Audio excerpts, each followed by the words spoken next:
Hello and welcome. Thank you for taking part today. By using this mapping tool, not only will you be contributing data in unmapped areas of the world to help those in need, but also using and contributing to the development of an exciting new technology. The following video will talk you through the mapping process from start to finish and introduce basic actions required to complete mapping. After watching this video, click Log In on the homepage and enter your OpenStreetMap account details into the pop-up shown. Once you have submitted your details, make sure to grant access. Once this is complete, click the Start Mapping button. The mapping interface is as shown. In the top right corner, you will see an I'm finished button, a username, and a feature count. Below this are a number of buttons, which will be used to approve or reject features. Finally, you will see a feature which you will be approving, editing, or rejecting. This is displayed on top of satellite imagery to help inform your decision. To the left and right are a number of interactive buttons, the use of which will be covered shortly. To begin, inspect the imagery to see if the proposed building matches the image. To help, use the Hide Building button to see what is underneath the feature. You can also zoom in and zoom out using the plus and minus buttons on the left-hand side. If you zoom out too far or move too far to the left or right and lose your feature, you can use the Zoom To button to return to the feature. Also, be sure that you have not accidentally hidden the building using the Show Hide buttons. To decide if the feature is a building or not, compare both the location and the shape of the building to the image underneath. If you think both the location and shape of the building is correct, and it doesn't require any editing, simply click the green Upload Building button. Your feature will then be uploaded and the page will refresh. You will then be given a new feature to inspect. If you think the feature isn't a building, simply click the red Not a Building button. Your page will then refresh and you will be given a new feature to inspect.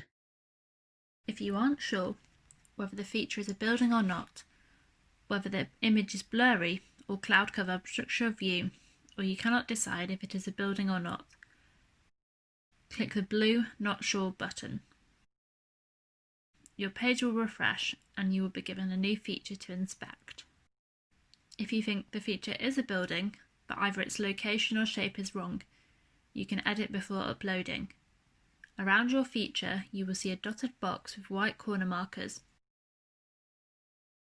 And to the right, you will see a number of buttons to help you edit the feature. To resize the building, click a white corner marker and drag either outwards or inwards. Keep doing this until your building is the size you want and then release the marker. To rotate, click on the white marker just above the dotted box, attached by a short line. Drag the marker clockwise or anti-clockwise until you reach the desired angle and then release. To move the building, click on the building and drag it. Hold the click until the building is in the place you want and then release. To change the shape of your building, either into a circle, for example when you have a square shape for a circular hut, or to square off the corners of the building, use either the Make, Circle or Square corner buttons. If at any point you make a mistake, don't worry. Click the Reset Building button, which returns your feature to its original shape and position. Please note this does not only undo your last action, but resets your feature to its original shape. Once you are happy that the building is correct, you can then click the green Upload button. And there you have it, how to approve, edit or reject a feature. Don't worry if you can't remember how to use all of the functions. More details and further videos can be found on the instructions page. A link to this can be found in the top left of the page, as shown. You can now repeat the process of approving, editing or rejecting features.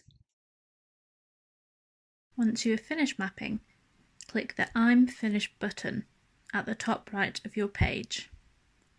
This will take you to an optional questionnaire where you'll be asked questions about your previous mapping experience, your motivations for mapping, and your experience of the Centaur VGI mapping tool. Your feedback will be used to improve the tool and develop this exciting new technology so we can reach even more people who are in need of assistance. And all that is left is to say thank you, and for more information about this project, visit our About page.